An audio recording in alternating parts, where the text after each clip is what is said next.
শিল্পের আলো ছড়িয়ে দিতে আমরা আবার ফিরে এলাম আপনাদের প্রিয় অনুষ্ঠান মঞ্চালোকে।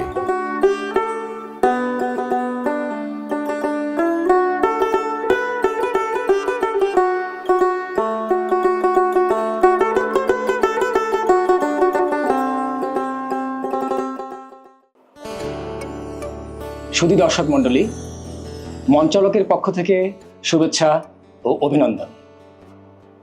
আমরা থিয়েটারের একাল সেকাল নিয়ে আপনাদের সাথে কথা বলব। আমাদের উদ্দেশ্যই হলো থিয়েটারের বিবর্তনের গল্প আপনাদের কাছে তুলে ধরা এবং একই সাথে থিয়েটারের নতুন কর্মীদের কাছে তাদের ভাবনা, সৃজনশীলতা ও তাদের পরিকল্পনাগুলো আপনাদের সাথে মুক্ত আলোচনা করব। প্রিয় দর্শক, থিয়েটার কেবলই বিনোদন নয়, থিয়েটার হচ্ছে সমাজ ও সংস্কৃতির প্রতিচ্ছবি। ইতিবাচক পরিবর্তনের মধ্য দিয়ে নতুন প্রজন্মের কাছে থিয়েটারের উদ্দেশ্য তুলে ধরা আমাদের একমাত্র দায়িত্ব এবং কর্তব্য বলে মনে করি আমরা। প্রিয় দর্শক, আজকে আমাদের মধ্যে উপস্থিত আছেন, আপনারা ওনাকে অনেকেই চিনেন, নাট্যাঙ্গনের প্রিয় মুখ, আমাদের প্রিয় বড় ভাই শাহিদ শিশু। শাহিদ, ধন্যবাদ সাইফুল, স্বাগত জানাচ্ছি মঞ্চালোকে। কেমন আছেন? বাবু ধন্যবাদ, ভালো আছি।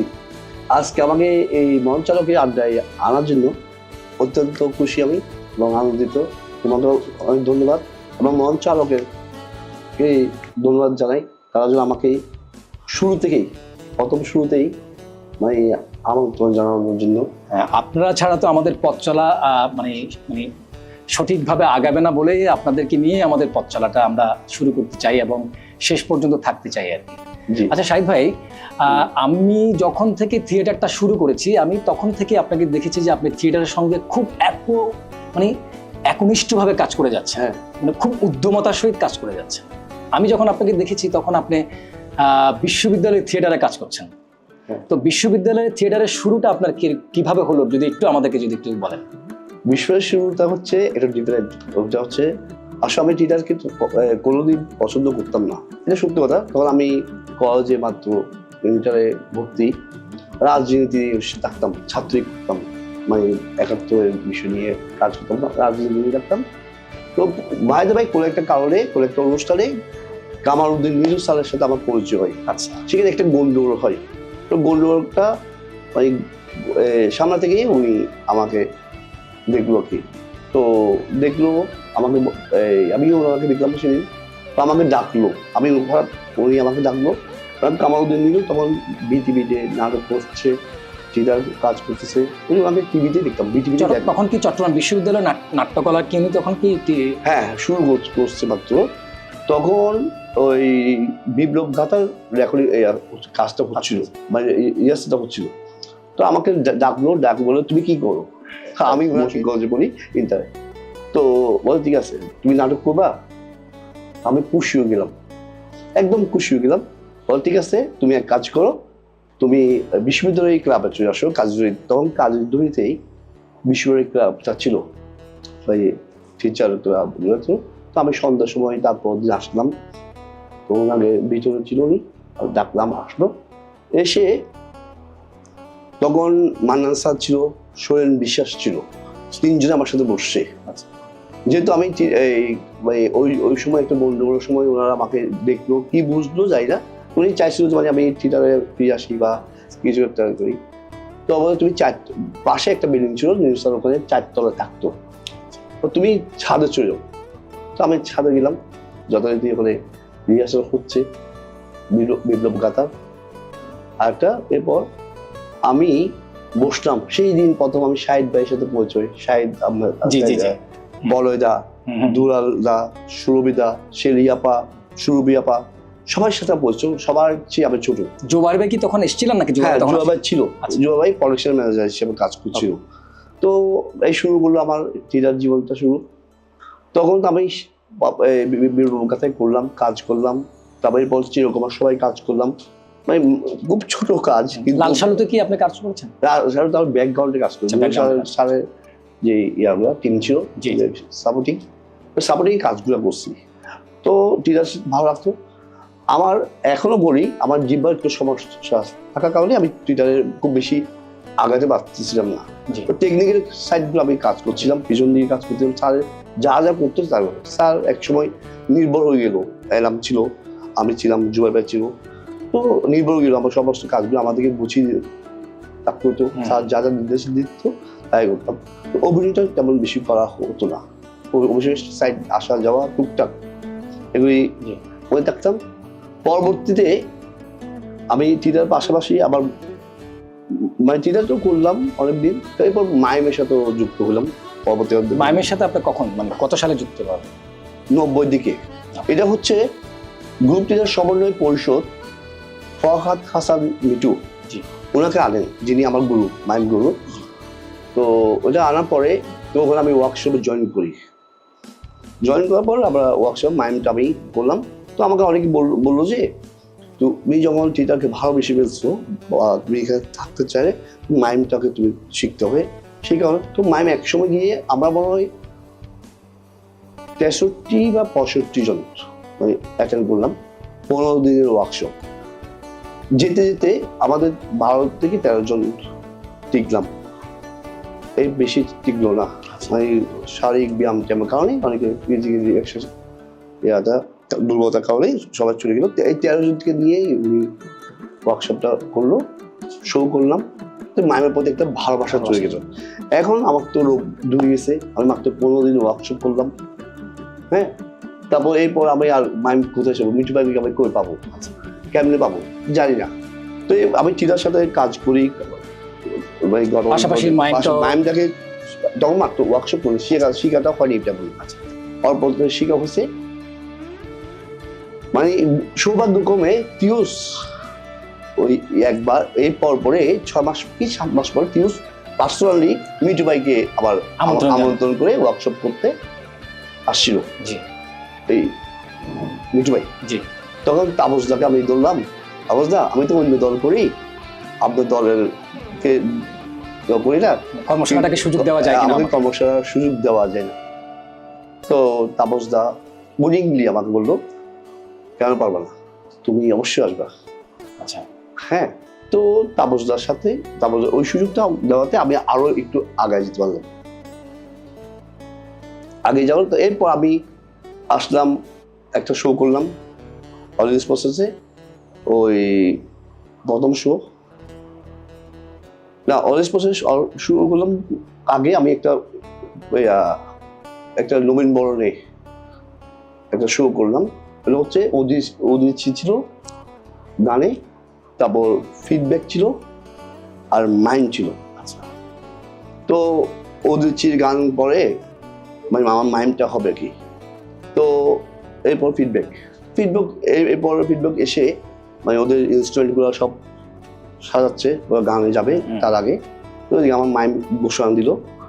তো কেউ মাইম দেখতে নারাজ, সবাই ফিডব্যাক মানে পুরো হল ফিডব্যাক। এরপর আমি এই মাকসুদ একটা বললো যে 5 মিনিট একটা মাইন্ড হবে, এটা দেখতে হবে। দেখলাম আমি 5 মিনিটটা বোধহয় 15 মিনিট ছিল। তো 15 মিনিটটা খুব ভালোভাবে আমি মাইন্ড করতে পেরেছি আর কি। মানে 1400 দর্শক, একটা দুটা না, 15 মিনিট আমি স্তব্ধ করে রাখতে পেরেছি। এটা পিন পড়া শব্দ পর্যন্ত আমার ওই শো করার পরেই আমার মানে আরো বেশি আগ্রহ এই জায়গাটা আমি ছাড়বো না, এই জায়গাটা আমাকে ধরে রাখতে হবে এবং এটাকে সলিড। এরপর আমি টুকটাক মাইম করে, তখন আমার দল দাঁড়ায় নাই। আমি একটা শো করি, দুটো শো, যেগুলি ওয়ার্কশপ প্রোডাকশন গুলো ছিল ওগুলি আমি করতে থাকি। তো এক পর্যায়ে মাইকেল ডি হলো একজন হাস্যপদ্মলোক অরেঞ্জ প্রসেসের মাধ্যমে। তো ওখানে আমি আবার 2 দিনের একটা ওয়ার্কশপ করলাম। এখানে দেবাংশু ছিল, অনেকে ছিল কি। তো মানে নিজেকে তৈরি করার জন্য যে সব পথগুলো আছে আমি সবগুলোকে অনুসরণ, ওই সময় যা যা মাইমের ক্ষেত্রে পাইতাম সব যেতাম। আর সেই সময় কিন্তু মানে শুদ্ধ মাইমগুলো হতো, জি একদম শুদ্ধ মাইম। তো মাইকেল ডিগল আসলো 2 দিনের একটা ওয়ার্কশপ। তো 2 দিনের ওয়ার্কশপে সবাই করলো, দেবাংশু ছিল, তারপর সাইমন ছিল, অনেকে ছিল। মানে আপনাদের সময়, হ্যাঁ আমাদের সময়। মানে ওই সময় যখন মাইমটা শুরু হয়েছে, হ্যাঁ। মানে বিশেষ করে যদি বাংলাদেশের কথা বলি, হ্যাঁ। তাহলে সেই সময় আপনাদের সঙ্গে মানে কারা ছিলেন, মানে ওই সময় সমসাময়িক কারা ছিলেন? সমসাময়িক ছিল মিলি ছিল, তারপর আমাদের মিলি, জি জি, মিলি চৌধুরী, মিলি চৌধুরী না, জেরিন মিলি, জেরিন মিলি, হ্যাঁ। তারপর মনি ছিল, মনি ভাই সাউদ্দিন ভাইয়ের জি ছোট বোন। তো সাব্বির ছিল, তো অনেকে ছিল। একটা সময় মাইমটা করার পরে দুদিন ওয়ার্কশপ করার শেষ, আমাদের পুরস্কার মানে সার্টিফিকেট বিতরণ শেষ। এরপর আমাকে দিদি জিগেল, ওখানে ডিরেক্টর ছিল, আচ্ছা, উনি আমাকে বললো যে তুমি একটু আমার অফিসে এসো। আমি আসলাম, বলে তুমি মাইমটাকে ছিল না একদম। তো মাইকেল ডিকল আমাকে উনি আমাকে ডাকাইছিল, এই ছেলেটাকে একটু ডাকো। তো আমি মাইকেল ডিকলের কাছে গেলাম, বলে উনি ইংলিশও জানে না, বাংলা জানে না, আমিও ইংলিশ তেমন পারি না। তো কথাবার্তা বলে উনি আমাকে ওয়ার্কশপটা বলে, তোমাকে আমি 10টা দিন আমাকে সময় দিতে পারি, সকাল 8টা থেকে রাত 8টা। আচ্ছা, তুমি এই মধ্যে তুমি আমার থেকে শিখে নিও, ওয়ার্কশপ আমি কাজ করাবো। এই 10টা দিন আমাকে মানে যেভাবে পরিশ্রম করা হয়েছে মাইকেল ডিকল, ওটা মানে অসাধারণ আর কি। তো ওখানে আমাদের থিয়েটারের ছেলেরা যেত, এখন বর্তমানে যারা মুসলিমদের সিগন্যাল লিটন, তারপর কামাল, দীপু, এরা যেত বাংলা গিয়ে দেখে আসতো, দেখতো, জানতো। ওখানে আবার কিছু অডিও ক্যাসেট ছিল, ক্যাসেটের মিউজিকগুলো আমরা রেকর্ডিং করে ওদিকে দিতাম, থিয়েটারের জন্য পাঠাতাম। তো এইভাবেই করে আবার শুরু আর কি মাইন্ডটা। তা 1995 সালের 11 জুলাই এসে আমি এই আমার দলটাকে ওপেন করি, মানে যেটা ভীষণ একটা সত্যজিৎ রায়কে নিয়ে একটা অনুষ্ঠান ছিল, আচ্ছা, ইয়ার আলিস প্রসেসর, সেইখানে আমাকে আমন্ত্রণ করে আমার ওইটাই আমার শুধু অনলি আমার শোটাকে তারা প্রাধান্য দেয়। কিন্তু আসলে শাহিদ ভাই, আমরা যদি বলি মানে মানুষের ভাষা কয়টা যদি আমরা যদি বলি, তাহলে মানুষের ভাষা দুটো, একটা হচ্ছে তার মৌখিক ভাষা, আর একটা হচ্ছে তার শারীরিক যে ভাষা। আপনারা যে শারীরিক ভাষা মানে যেটাকে আমরা নির্বাক থিয়েটার যদি বলি, সেই নির্বাক থিয়েটার নিয়ে কাজ করছেন কোনো রকম সংলাপ ছাড়া। এটা কি থিয়েটার এবং নির্বাকের যে সঙ্গে পার্থক্যটা আপনি মানে কেমন? না, নির্বাক থিয়েটার যখন আমরা করি আমরা শারীরিক বিষয়টা তো থাকে, জি, আমাদের তো একজন সংলাপ বলে একজন এক্সপ্রেশন দিচ্ছে, শারীরিক এক্সপ্রেশনটা থাকে। জি, থিয়েটার তো মাইন্ড ওতপ্রোতভাবে জড়িত, এটার সাথে সম্পূর্ণ একেবারে সমসাময়িক। যেমন নাচও কিন্তু থিয়েটারের সাথে আছে, কোরিওগ্রাফি আছে, গানও আছে, প্রত্যেকটা শিল্প কিন্তু থিয়েটারের সাথে আছে, কিন্তু স্বতন্ত্র শিল্প। নাচটাও কিন্তু স্বতন্ত্র শিল্প, গানটাও একটা স্বতন্ত্র শিল্প, মাইমটা একটা স্বতন্ত্র শিল্প। প্রত্যেকের একটা গ্রামার আছে, গ্রামার ঠিক একটা বিষয় থাকে। তো মাইমটার গ্রামারটা আমি যেহেতু থিয়েটার করতেছি, মাইমও করতেছি, আমার যেহেতু সুবিধা হচ্ছে ওই শিল্পটাকে আলাদা করে নিয়ে আসা। জি, মাইম শিল্পটাকে আলাদা, এটা তো এর মধ্যে তো পৃথিবীতে এস্টাবলিশ এই শিল্পটা। তো বাংলাদেশে অনেকেই করছে, নাম শুনতাম, ওদেরকে দেখতে ইচ্ছে হতো, এখন নিজে করতেছি, করার চেষ্টা করতেছি। তো এটা তো শরীরটা ওদের একটু বেশি কথা বলতে পারি, ও ভাই থিয়েটারে ভাই সংলাপ নিয়ে যখন করে এটা একটা সাপোর্ট থাকে। আর এটাকে আলাদা করে ফেললে এটা কঠিন হয়ে দাঁড়ায়। মানে সাধারণ দর্শককে মানে শারীরিক ভাষা দিয়ে কথা বোঝানোটা একটু তো টাফ, অনেক টাফ। যেমন আমি এই পাহাড় উঠতেছি, আমি পাহাড় উঠবো বা আমি একটা পাহাড়ে দৌড়াচ্ছি, পাহাড় উঠার জন্য দৌড়াচ্ছি, বা সিঁড়ি দিয়ে দৌড় দিচ্ছি। এখন হচ্ছে আমি সংলাপে এটাকে কাবাগাবি দৌড়াচ্ছি, কিন্তু যখন আমি মাইমে যাব, আলাদা শিল্প সত্ত্বে যাচ্ছি, তখন আমাকে ফিজিক্যাল দিয়ে বইটাকে দর্শককে বিশ্বস্ত করতে হবে যে আমি সিঁড়ি দিয়ে যাচ্ছি, সিঁড়ি দিয়ে উপর দিকে যাচ্ছি বা পাহাড়ের উপর দিকে যাচ্ছি। এই বিশ্বস্ততা করে দেওয়াটাই হচ্ছে মাইম শিল্পের একটা প্রধান কাজ। আচ্ছা, মানে দর্শককে বিশ্বস্ত করতে হবে, দর্শককে মানে একদম মানে পারফেক্ট, মানে এই জায়গাটা আমি পাহাড়টা উঠতেছি, এটাই। শাহিদ ভাই, এখন আমরা যখন থিয়েটারে কোনো একটা পাণ্ডুলিপিকে নির্ধারণ করি যে এটা আমরা সাংগঠনিকভাবে করব, সেটা একটা গল্প, একটা কন্টেন্ট তো থাকে, সেটা সমসাময়িক কোনো কন্টেন্ট দিয়ে আমরা কাজ করছি। হ্যাঁ, মাইমেও কি আপনারা কি সেই থিয়েটারের মধ্যে একই রকম সমসাময়িক কোনো বিষয়বস্তুকে নিয়ে কি আপনারা সিলেকশন করেন যে হ্যাঁ এখন এই সমসাময়িক এই ঘটনাটা নিয়ে আমার একটা না কাজ? এর মধ্যে আমি বলি, মাইমটা নিয়ে বাংলাদেশে যারা মোকাবিলা করছে বা মোকাবিলা করে তারা কিন্তু এই স্ক্রিপ্টটাকে গতানুগতিক যে পুরোনোগুলো আছে সেগুলোকে সারা রিফাইন করলাম। আমি যখন করলাম তখন আমিও দু একটা করছি তারা, যেমন পরীক্ষা, এই গাছ কাটা, এগুলো সবাই করে, মানে এই সব সেগুলো পরবর্তীতে আমি একটু চেঞ্জ করলাম। আমি জানতাম কমেডিটা, মাইমের মধ্যে কমেডিটা বেশি চলে আসতেছে। আমি যখন দর্শক সাহিত্যে বসি আমার দলে ছিলাম তখন কমেডি এটা হাসির ব্যাপার, তবে ছিলাম না এখানে হাসির বিষয়টা আসবে না, সিরিয়াস বিষয়টা আসুক, সিরিয়াস বিষয়টা আসুক। তখন আমি আমার বন্ধু দীপুর সাথে আলাপ করলাম, তারপর বিভিন্ন জনের সাথে আলাপ করলাম। তো আমি বললাম যে আমি প্রথম রিভার্সন 71 করবো। বলবে কীভাবে সম্ভব? আমি রিভার্সনটা শুরু থেকে, মানে রিভার্সন যদি না আমি একদম দেশে শুরু করলাম, আমি এটা প্রথম উদ্যোগ দিলাম। জি, এটা 1.5 ঘন্টার একটা প্রোডাকশন, 14 জনের টিম। তো আমি জীবনযাত্রা থেকে, কৃষক থেকে শুরু করে, দিনমজুর থেকে শুরু করে সাধারণ মানুষের অন্যান্য কাজ, সব কাজগুলোকে আমি প্রথমে এস্টাবলিশ করলাম। তারপর আস্তে আস্তে ইউনিভার্সিটিটাকে এস্টাবলিশ করলাম। আমি 1.5 ঘন্টা দর্শক তো নড়ে নেই শিল্পকলাতে, দেখে সিরিয়াস গল্প নিচ্ছে। তো যদি সেটা শারীরিক ইয়েটা কষ্টটা যদি আমরা যদি উপস্থাপনাটা সুন্দরভাবে করতে পারি, বিশ্বস্ততা করতে পারি, শারীরিক উপস্থাপনার উপরেই নির্ভর করছে আপনি দর্শককে কিভাবে ধরে রাখছেন, তাই না? দেখেন আমি শারীরিক ইয়েটা যদি আমি দিতে না পারি, মানে আমার মাইমের ইয়াতে কাজের সময় বা প্রদর্শনীর সময়, তখন দর্শক এটাকে নেয় না, তবে এটাকে হাসি একটা জায়গা।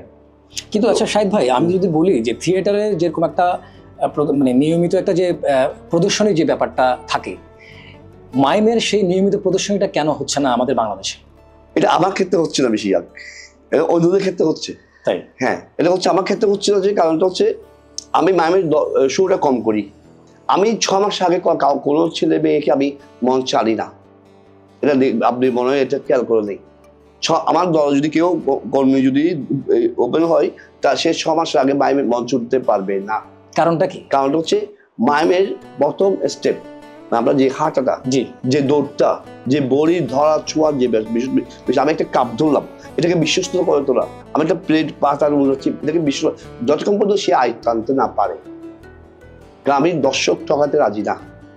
আচ্ছা, দর্শক 10 টাকা বা 20 টাকা দিয়ে আমার শোটা দেখবে, কিন্তু সে এসে বলবে হিসেব মাইন্ড করলো, খাটতে তো পারবে। তখন আমি দর্শক ঠকাতে রাজি। আমার ক্ষেত্রে নাই, আমি এমনি অন্য শোতে দেখছি, আসছে করে গেছে মুখ নাট্য, আমরা যেটা নাটকে মুখ নাট্য বলি বা মুখাবলিটা যদি এমনি আলাদা একটা মুখ নাট্য, আমি গ্রাম খেতে গেলাম, একটা গ্লাস করে পালি গেলাম, বুঝলাম বা সিম্পল যদি করি, সে তো মাইন্ড হয় এই শহরে, এই দেশে। কিন্তু মাইমের যেটা আলাদা একটা গ্রামার আছে, সেটা ব্যবহার কিছুটা না জানলে, সম্পূর্ণ জানা করা যায় না, তখন আমি কিন্তু শোতে নিই না। আমার দলের যেটা ছেলে হোক, এটা মেয়ে হোক। তাহলে গল্পটাকে আপনি কিভাবে নির্ধারণ করেন? মানে একটা গল্পটা আমরা আগে রেখে ফেলি, তা গল্পটা হচ্ছে একটা গল্প, সেটা হচ্ছে আমরা যারা রেখে ফেলি, লেখার পরে এটা বড় করে রেখি না, পৃষ্ঠা রেখি না, একটা সারমর্ম রেখি। তারপর এটাকে আমি উল্টিয়ে দিয়ে আমি সংলাপগুলো, আমি শর্টগুলো বাক করি, এখানে হাঁটবো, এখানে দৌড়াবো, এখানে জড়ো হবো, এখান থেকে ও কৃষক হয়ে যাবে, এখান থেকে সে যে জেলে হবে, এখান থেকে সে চাকরিজীবী হবে, এইভাবে করে আমরা শর্টগুলো লিখি। আমি যেটা আমি করি, শর্টগুলো লিখি ফেলি, তবে এই শর্টগুলোকে পার্সোনালি সবাইকে তোলা হয়, পাণ্ডুলিপি থেকে গল্পটা তুলে আসে, কৃষক পেয়ে যাচ্ছে। যেহেতু আমার সংলাপ নাই, আমার বডি ল্যাঙ্গুয়েজটা করবে, আমি এই জায়গায় হেঁটে যাব, এই জায়গায় আমার এই কাজটা করবো, এই জায়গায় এই কান্নাটা করবো, এই জায়গায় আমি এই দর্শককে আমি এই পজিশনে আছি, বা আমি আমার চরিত্র এটা, আমি ওটাকে আগে এস্টাবলিশ করবো। সেক্ষেত্রে তাহলে আপনার পাণ্ডুলিপির সঙ্গে আবহাওয়া সঙ্গীতটাকে আপনি কিভাবে নির্ধারণ করছেন? হ্যাঁ, যখন আমার মাইমে কিন্তু আবহাওয়া সঙ্গীত ভেরি মাচ ইম্পর্টেন্ট। হ্যাঁ, এটা তো হয়ে যায় যখন আমি গল্পটা, যখন আমার মাইন্ডটা দাঁড়িয়ে যাচ্ছে, তখন আমি টাইমিংটা দেখি। তো আমার ওই কাজটা করতে কয় টাইম, কত মিনিট লাগবে, কত সেকেন্ড লাগবে, তখন ওগুলি আবার নোট হয়। আচ্ছা, পাশাপাশি দুটো একসাথে, পাঞ্জাবির সাথে তো শর্ট এই শর্ট বা এই এই দৃশ্যটা 1 মিনিটের, 30 সেকেন্ড, তাই দৃশ্যতে কয়টা মিনিট যেতে পারে, একটা যেতে পারে বা দুটো যেতে পারে, তাই আবার সেকেন্ডগুলো আবার ভাগ করবে।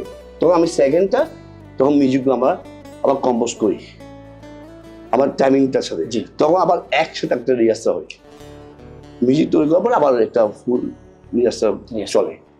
তখন আমরা এটা পরিপূর্ণতায় আনার চেষ্টা করে দিই, মানে করার চেষ্টা করি। হ্যাঁ, করার চেষ্টা করছেন। আচ্ছা, খুব চমৎকার একটা ব্যাখ্যা আপনি দিয়েছেন। সেই সাথে তাহলে আমি যদি বলি আপনাকে যে বাংলাদেশের মাইমের প্রচলনটা কিন্তু আমরা খুব একটা দেখতে পাই না, মানে এইটার কারণটা আপনি কি মনে করেন? এক কথাই, কেউ ভালো মাইম জানে না, শুদ্ধ মাইম জানে না, মাইম যে শিখাবে সেটা যে জানে না। এই ক্ষেত্রে কি আমাদের যারা আমরা যারা থিয়েটার করি, হ্যাঁ, এবং আমাদের থিয়েটার কর্মীদের জন্য আপনার কোনো সাজেশন আছে কি, মানে এই বিষয়টা নিয়ে? টিটার হ্যাঁ, কর্মীরা তো না, টিটার কর্মীরা তো টিটার জন্য তো আপনার চেষ্টা করে, মনে করেন আমি যেটুকু দিতে পারবো বা যেটুকু আমার থেকে দরকার সেটুকু আমার থেকে নিতে পারবে, হয়তো আমি বেশি দিতে পারছি না, বা আমি 2টা স্টেপ দিতে পারছি, বা 2টা ধরা ছোড়ার বিষয়গুলো দিতে পারছি, বা 2টা অন্য কাজ দিতে পারছি, আর এই জন্য হয়তো আরেকটু অন্যটা পাচ্ছে। এভাবে করে টিচারের ছেলেরা কিন্তু এই বিভিন্ন জায়গা থেকে, তো এখান থেকে একটা দেউতা করতে এখান থেকে একটা সব নিয়ে কিন্তু ও নিজের মধ্যে একটা তৈরি করে। কিন্তু একাডেমিক ভাবে বা একটা যে ধারাবাহিক ভাবে বা একটা শিল্পটাকে সে আয়ত্ত করবে, সেই জায়গাটা তো কেউ নেই। সুন্দর একটা কথা বলেছেন আপনি, যে একাডেমিক। তাহলে থিয়েটার তো অনেক রকমের একাডেমিক আছে, হ্যাঁ, কিন্তু মাইমের তো কোনো একাডেমিক না, মাইমের একাডেমি পারবে না তো, কারণ একাডেমি করতে গেলে তো যে 5 জনিয়া লাগবে, টিচার লাগবে, সেটার কি প্রয়োজনীয়তা আপনি মনে করছেন? আছে, বই থাকবে না কেন? কিন্তু মাইমের ক্ষেত্রে ওই আমি বলি, এটা কেন হয় জানা, মানে অনেকে টিচার জন্য পড়তে যায়, এই মাইমের জন্য পড়তে যায়, পড়ার পর মাইম মাইম করে না, জায়গা বিদেশে যাওয়ার চেষ্টা করে, হ্যাঁ, বাংলাদেশকে দিয়ে যাবে সেটা কিন্তু, বা বাংলাদেশে 5টা ছেলেকে তুলবে বা 10 জন ছেলেকে তৈরি করবে, আরেকটা সেটা কিন্তু হয়নি। সরকার থেকে কি এইটার কোনো পৃষ্ঠপোষকতার প্রয়োজন আছে বলে আপনি মনে করেন? সরকারের পৃষ্ঠপোষকতা দিত, এটা সত্যি কথা, কিন্তু মাইমের শিল্পটা, মানে শিক্ষক বলেন বা কি ডিরেক্টর বলেন, নির্দেশক বলেন, এরকম কাগজ পাইছে বলে আমার মনে হচ্ছে না, পাচ্ছে। যারা যাচ্ছে তারা জাস্ট কাগজে কলমে ফাইল করে দিয়েছে, এতটা ওয়ার্কশপ, এতটা প্রদর্শনী, এতটা একটা একজনের 1000 প্রদর্শনী আছে, 500টা প্রদর্শনী আছে, 500টা সেমিনার আছে, 5টা কর্মী নেই, মানে মাইম জানে এরকম কর্মী নেই।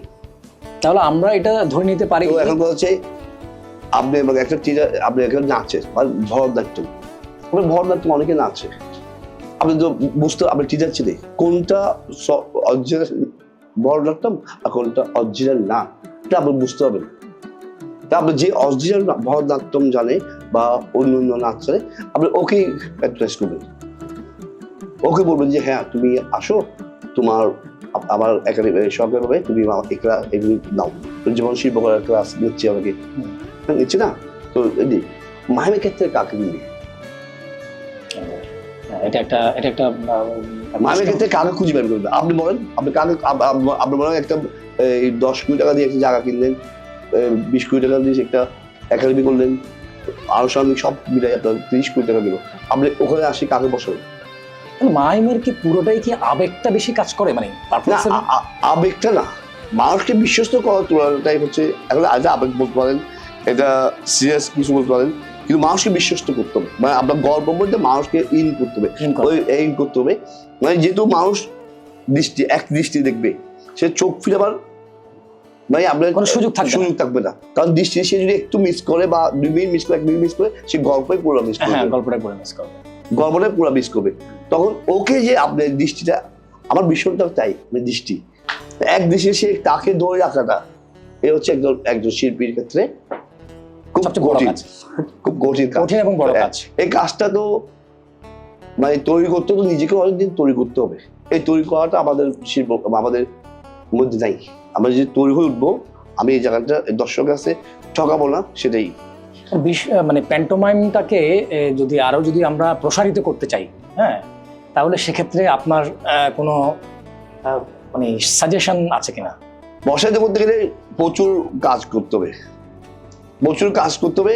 5 দিনের ওয়ার্কশপ আর 10 দিনের ওয়ার্কশপ একটা মাইমের থিওরিটিক্যাল ধারণা দিতে পারে, কিন্তু মাইম শেখানো যাবে না। একটা মানুষ, আপনি বলেন, আপনি একটা শরীরটাকে যখন আপনি নিয়ন্ত্রণ আনবেন, বা আপনার একটু ফেটি আছেন, বা আপনার শরীরের একটা জড়তা আছে, বা আপনার চোখে মুখের জড়তা আছে, আপনার হাতের মধ্যে স্পেসের মধ্যে জড়তা আছে, তখন এই জড়তাটাকে আপনি কাটতে হলে 5 দিনে কেমন সম্ভব? আচ্ছা, আমার বইটাকে ফ্লেক্সিবল করতে 5 দিনে কেমন সম্ভব? শাহেদ ভাই, ছোট্ট করে একটু, একদম ছোট করে যদি একটা মাইম দিয়ে যদি দর্শকের কাছে আপনি যদি একটু জিনিস বুঝাতে চান, কি বুঝাতে চাচ্ছেন আপনারা যদি বুঝার চেষ্টা করেন, একটু মাইম দিয়ে একটু যদি প্লিজ। আমি হেঁটে যাচ্ছি, আমার অন্ধকারে আমি হাত দিয়ে যাচ্ছি, হাত দিয়ে, হ্যাঁ, আমি দরজাটা খুললাম, আমি দরজাটা খিরিয়ে খুললাম, হ্যাঁ, হ্যাঁ, আমি ওপেন করলাম, হ্যাঁ, আমি আবার হাঁটলাম, হেঁটে আমি একটা কল দেখলাম, কল ধরলাম, আমি পানি ছাড়লাম, আমি হাতটা ধুলাম, হাতটা ধুলাম, আমি মুখটা দিলাম, আমি শরীরটা কিন্তু আমার ঢাকা থাকবে, আমি শুধু হাতটা জানলো, আমি গ্লাস দেখলাম, গ্লাস থেকে আমার মুখটা দেখলাম, আমি মুখ ধুলাম, আমি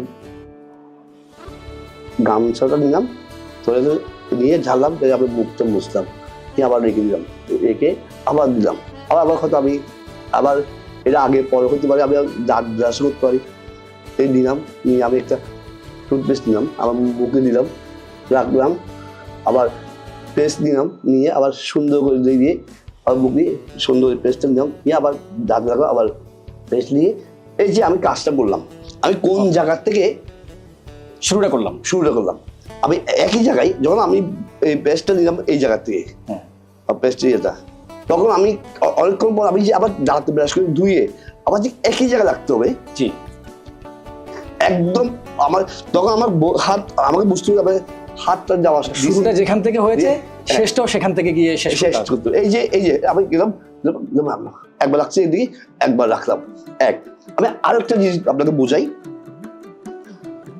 এটা আপনাকে দিয়ে একটু করি, সেটা ভালো হয়।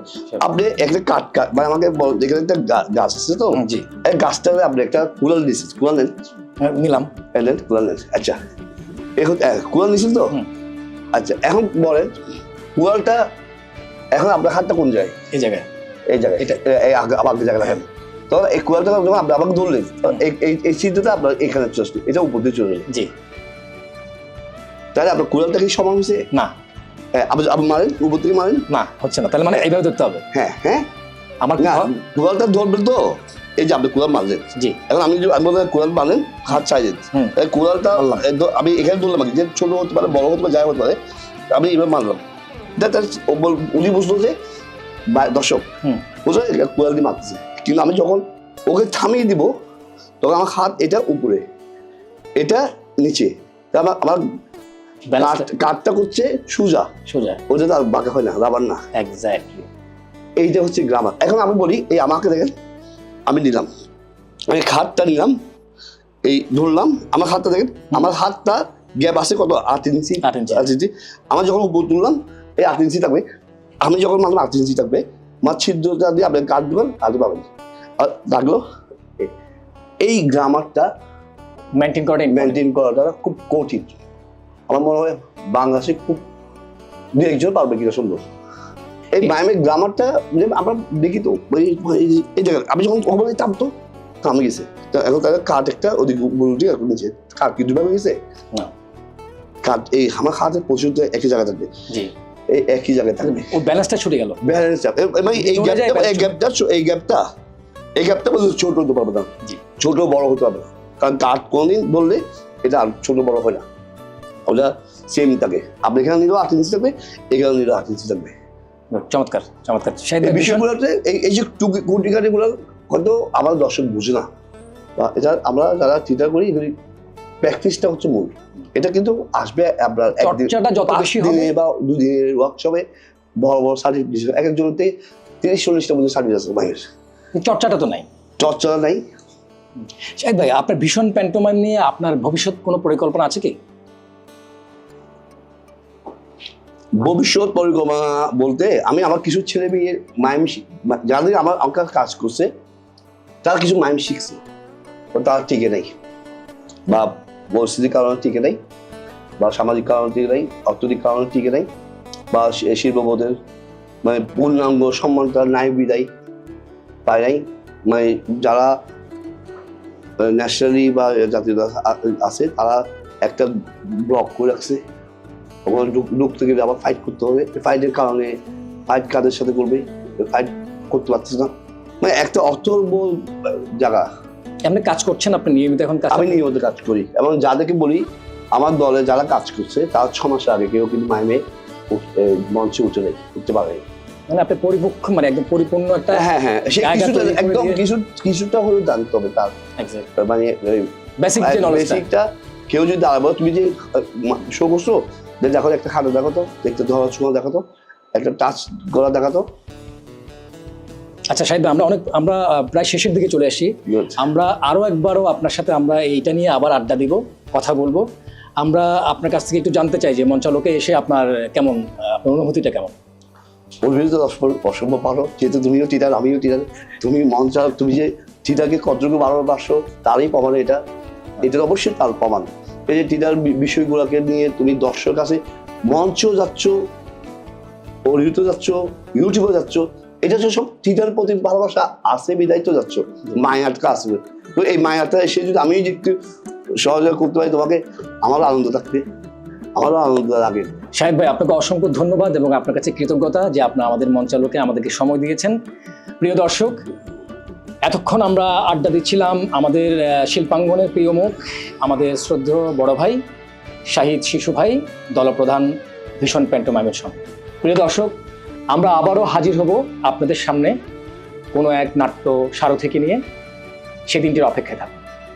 আপনাদের কাছে বিনীত অনুরোধ রইল আমাদের ইউটিউব চ্যানেলটি এবং আমাদের ফেসবুককে আপনারা ফলো এবং সাবস্ক্রাইব করে রাখবেন। প্রিয় দর্শক, নাটক দেখুন, নাটককে ভালোবাসুন। আমাদের সাথে থাকার জন্য অসংখ্য ধন্যবাদ।